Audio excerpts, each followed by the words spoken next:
Hello dear students, welcome you to another video for the preparation for B.Ed Common Entrance Test in Punjab. Today through this video we will delve into the part B, that is teaching potential in the syllabus of Common Entrance Test. And teaching potential has further subparts.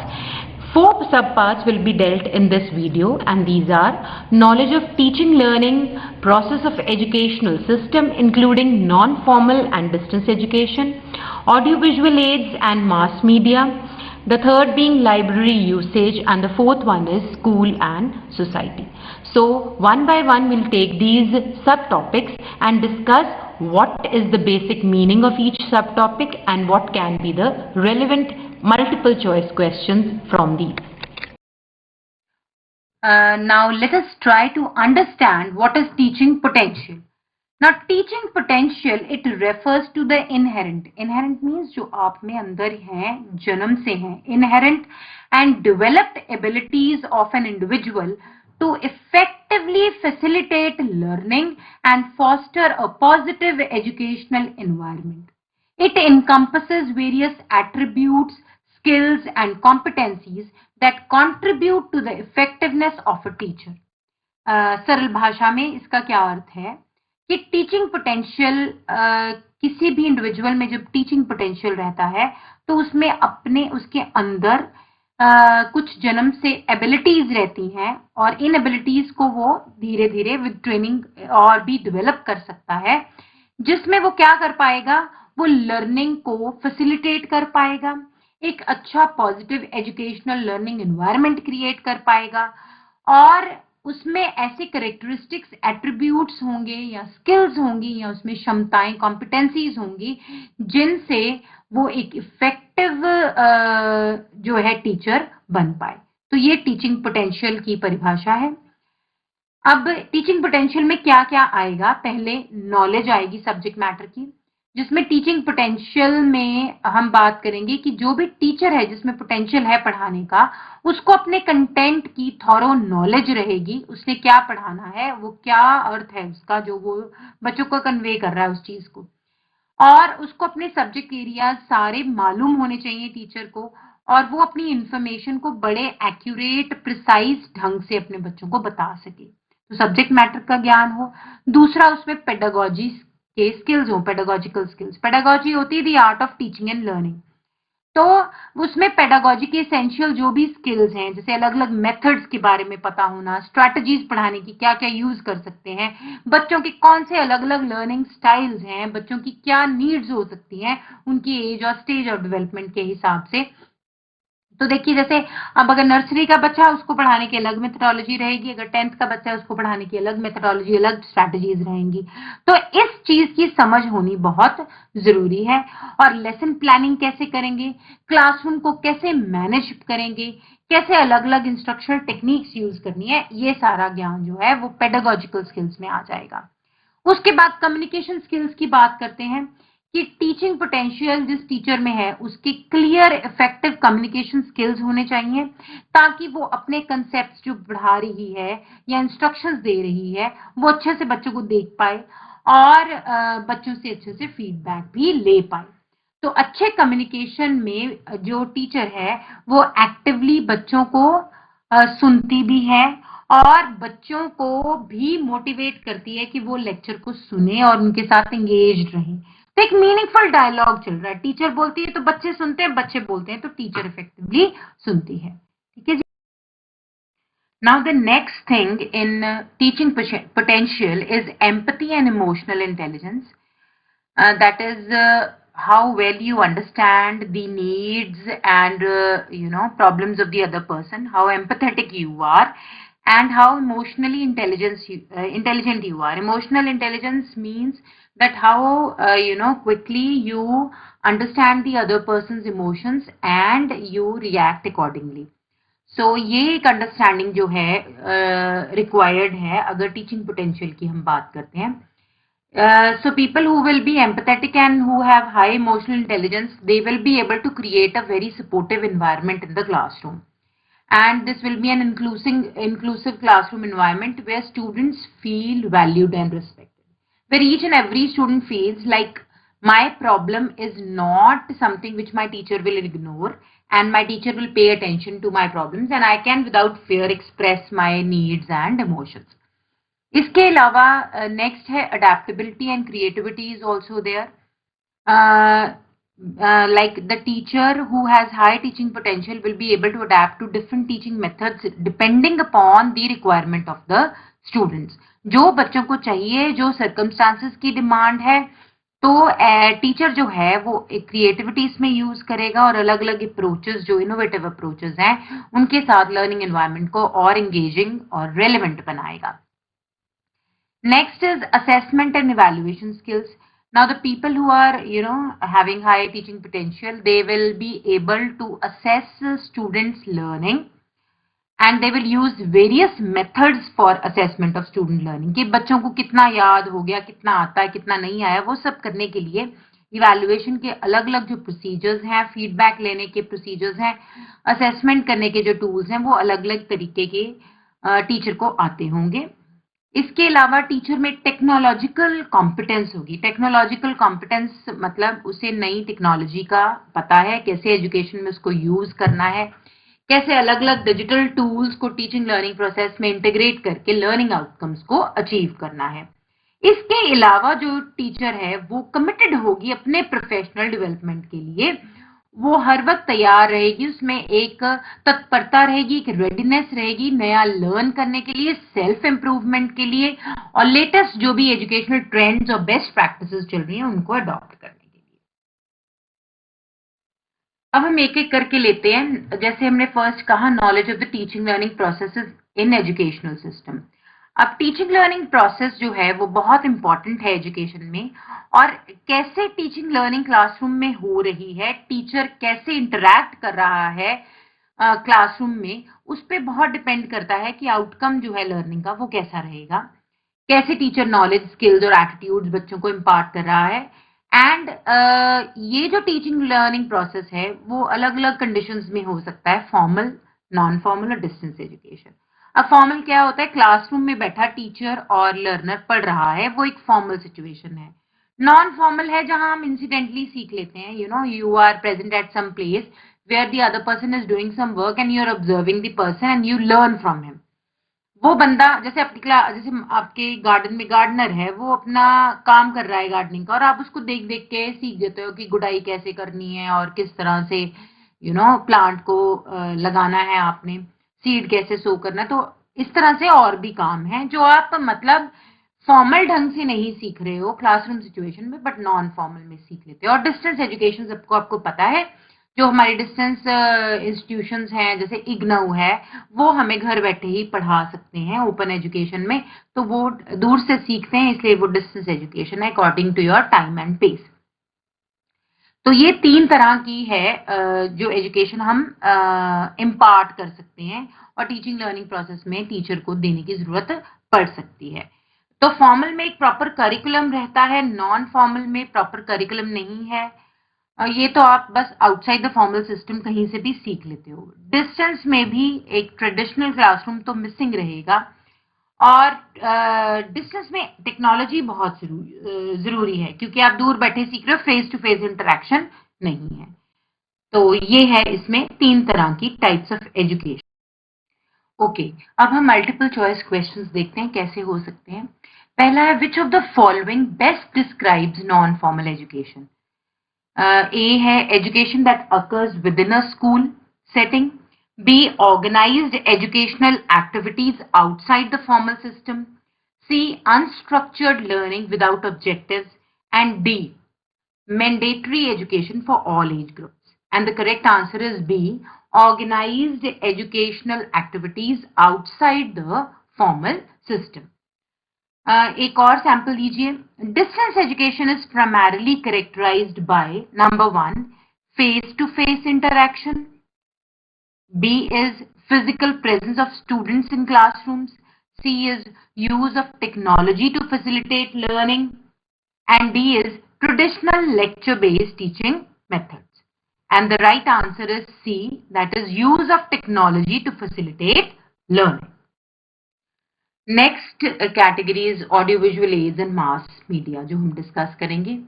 अब audio visual aids क्या होते हैं? Audio from the word that you hear and visual that you see. तो ऐसे ads, ऐसे साधन जो teacher use कर सकती है जिसमें वो बच्चों को कुछ दिखाएगी या सुनाएगी और उसकी मदद से, उसकी हेल्प से ही और she is going to make the teaching more interesting. So इससे बच्चे जो हैं वो उनकी सेंसेस इन्वॉल्व होंगी, क्योंकि 90% जो बच्चे इंफॉर्मेशन या स्टिमुलस अपने अंदर लेके जाते हैं वो इधर from the sense of sight और from the sense of hearing होता है। तो इसलिए बड़ा इंपॉर्टेंट रोल रहता है ऑडियो विजुअल एड्स का in teaching learning process and making teaching learning more effective. So visual aids कैसे हो सकते हैं? जैसे चार्ट्स हैं, डायग्राम्स हैं, मैप्स हैं, फ्लैश कार्ड्स हैं, ये टीचिंग में हम यूज कर सकते हैं और इससे बच्चे जो हैं वो बेटर कंसेप्ट को रिटेन कर पाएंगे, क्योंकि वो सुनेंगे भी टीचर के मुंह से और देख भी लेंगे। ऑडियो एड्स कैसे हैं? जैसे रेडियो प्रोग्राम्स आप यूज कर सकते हो, कोई ऑडियो रिकॉर्डिंग्स यूज कर सकते हो, पॉडकास्ट का आजकल ट्रेंड है वो यूज कर सकते हो। तो ऑडियो एड्स जो हैं वो हेल्प करते हैं कि बच्चों की लिसनिंग स्किल्स बेटर हो जाती हैं और नेचुरल है कि वो कॉम्प्लेक्स कंसेप्ट्स को समझ पाते हैं with the help of their hearing sense. So अगर हम विजुअल और ऑडियो को इकट्ठे ले लेते हैं तो हमारे पास ऑडियो विजुअल एड्स बन जाते हैं। इनमें ऑडियो भी और विजुअल दोनों ही एलिमेंट्स होते हैं। जैसे आप वीडियोस देखते हो, तो कोई वीडियो लेसन देख रहे हो, उसमें आपको दिख भी रहा है और आप सुन भी रहे हो। सिमिलरली टेलीविजन प्रोग्राम्स है, उसमें भी आपकी sense of hearing and sense of site दोनों यूज हो रहे हैं। और मल्टीमीडिया, जिसमें काफी सारे जो मीडिया है वो हम इकट्ठे यूज कर रहे हैं, तो मल्टीमीडिया प्रेजेंटेशंस में भी ऑडियो विजुअल इफेक्ट जो है वो यूज होता है। इससे बच्चे को हम एक होलिस्टिक लर्निंग एक्सपीरियंस देते हैं और उसकी सेंस ऑफ साइट और सेंस ऑफ हियरिंग को यूज करते हैं। ये तो हो गया ऑडियो विजुअल एड। नेक्स्ट है mass media. Mass media as the name says, अब मीडिया क्या होता है? साधन होता है, और जिस साधन से हम मासेस में इंफॉर्मेशन बांटते हैं, एजुकेशन बांटते हैं, तो वो मास मीडिया के साधन है। इनमें क्या क्या आ जाता है? न्यूज़पेपर है, टेलीविजन है, रेडियो है, इंटरनेट है। ये बहुत ही क्रूशियल रोल प्ले करते हैं एजुकेशन में और काफी सारी वास्ट नॉलेज जो है, इंफॉर्मेशन हमें इससे मिलती है मास मीडिया से।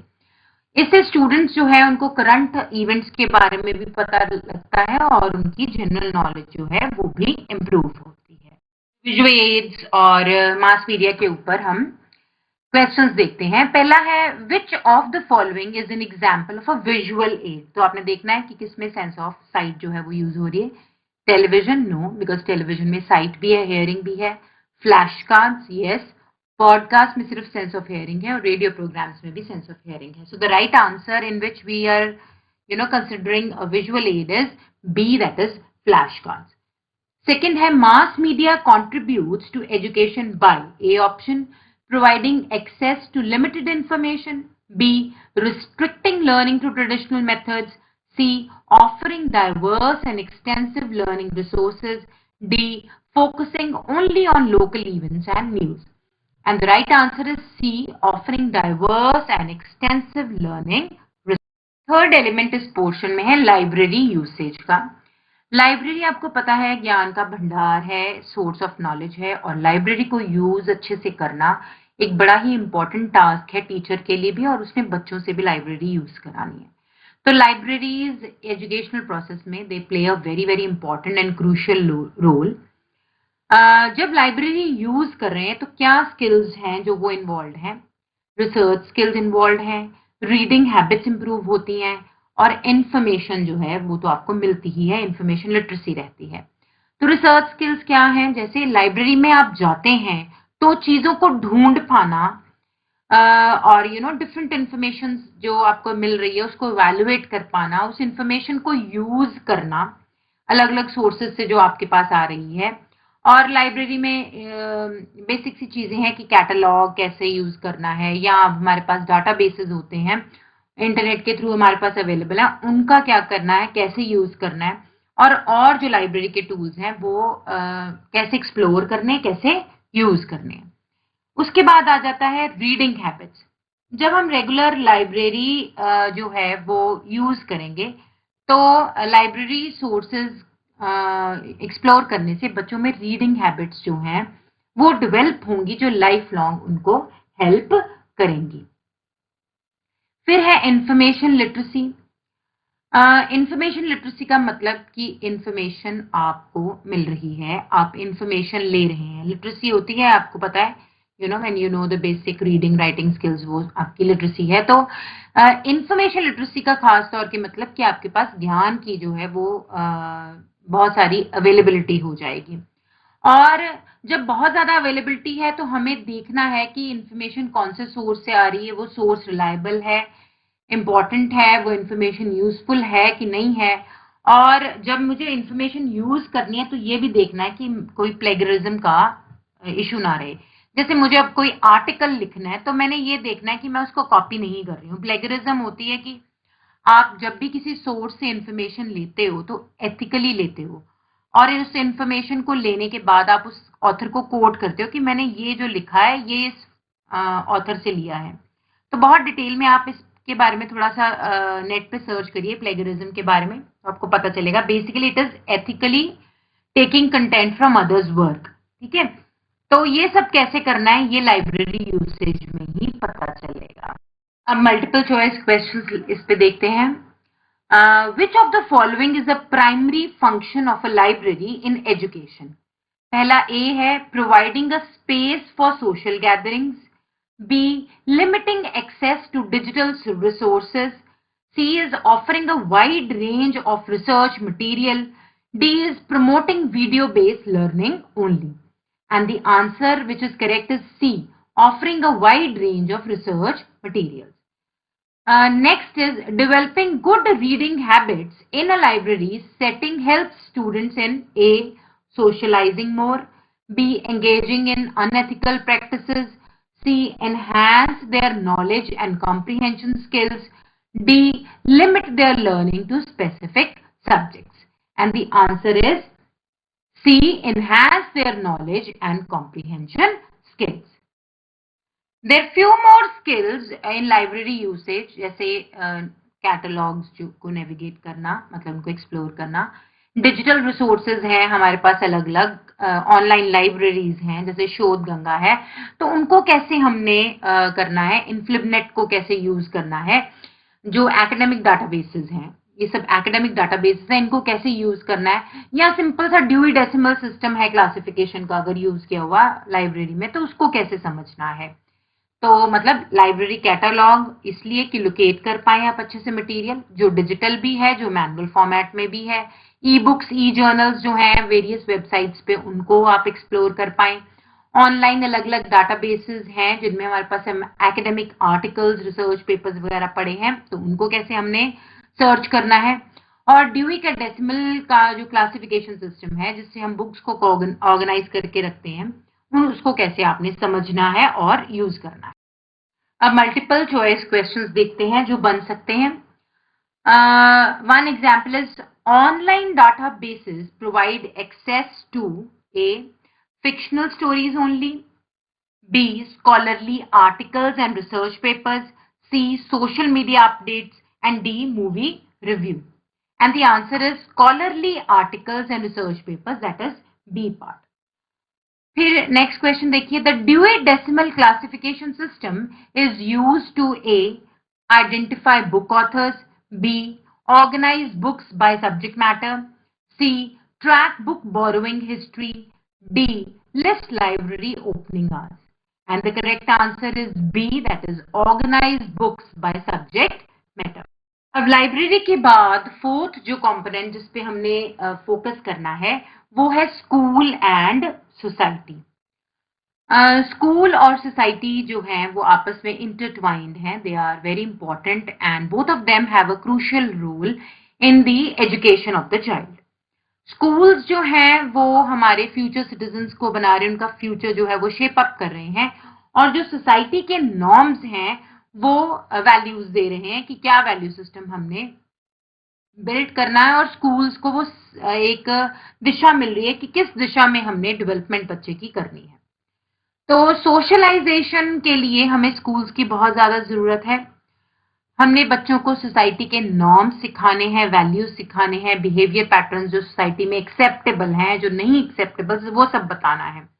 इससे जो स्टूडेंट है वो कल को जब सोसाइटी में एज एन इंडिपेंडेंट सिटीजन जाएगा तो वो अच्छे से सोसाइटी में इंटीग्रेट कर पाएगा और एक रिस्पॉन्सिबल सिटीजन बनेगा।